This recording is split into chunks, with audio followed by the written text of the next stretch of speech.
In this video, I'm going to demonstrate how to use a Celestron NexStar 8SE telescope to connect to a laptop using the CPWI software to control the telescope and SharpCap software to control the camera. I happen to be using my Celestron 8SE. This would be the same for 6SE or 4SE. First thing you want to do is connect your equipment. The hand controller for the telescope has, the newer ones have micro USB like this, otherwise they have a RJ, I think 12, they call it like a phone jack connection. And then the other end of this just goes into your computer.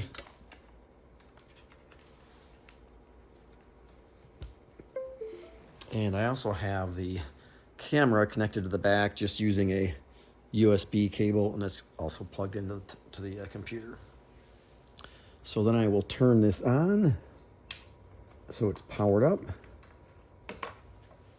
and I'll open up the CPWI software by Celestron, and it starts up here and it says manual or start. We're just going to go on the start button over here, and then up here at the top left you hit the connect, and it gives you the option of USB or Wi-Fi. We're going USB.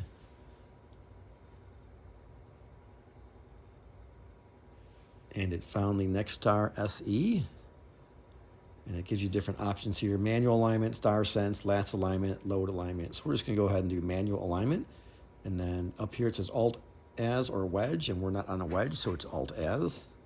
We're going to say begin alignment. Tells you down here north and level. In order to begin this alignment, you have to make sure it's level and pointing north, so you can use the handy dandy little arrows on here since we're already connected. It's about level, and then I'm going to just point it over this way for north, just to kind of simulate north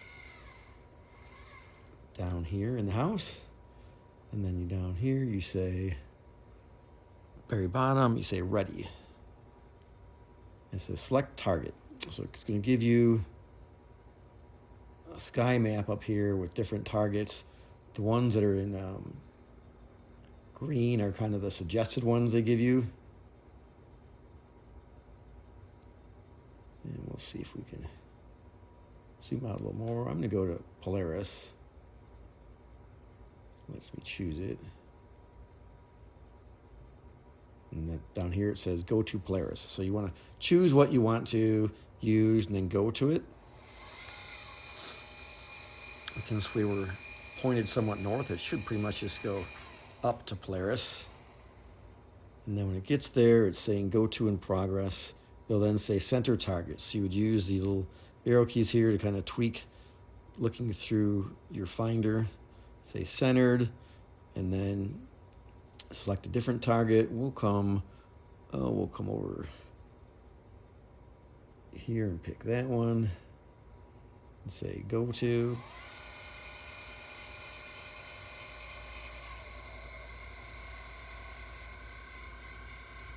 And you notice it always go past it because it always wants to move to the right and up to finish slewing. That makes sure that the gears are engaged. All right, and then we just say centered down here, and then select target or finish. We just say finish. It says alignment complete, and we'll exit.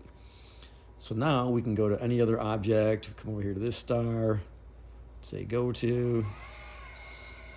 So you'll use the CPWI software now to find your objects and go to it. And then we will fire up, and it looks like it's there, fire up SharpCap.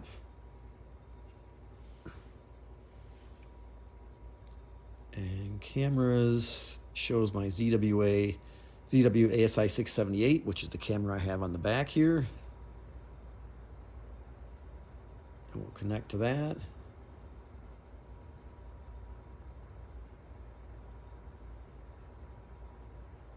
And it's just kind of went from dark to kind of gray because we're on inside, so it's obviously focused for outside. If I increase the exposure more, it'll get much brighter. So anyway, that just shows that you can adjust your exposures, and if you were outside That's how you'd be adjusting your exposure, your gain, and all that here. You could do quick capture video. You could do live stacking. Live stacking would allow you to like stack some deep space objects live in the sky. So you take some images of what you want there, and then you want to just go back to your, okay, I want to go over to, oh, this object over here. You just go back to CPWI.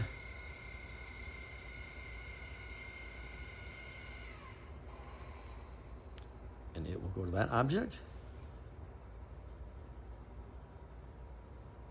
And then you can switch back over here to your camera and start doing your imaging on there. So that's just an example of how you can use software with a laptop to control the telescope and to control your imaging.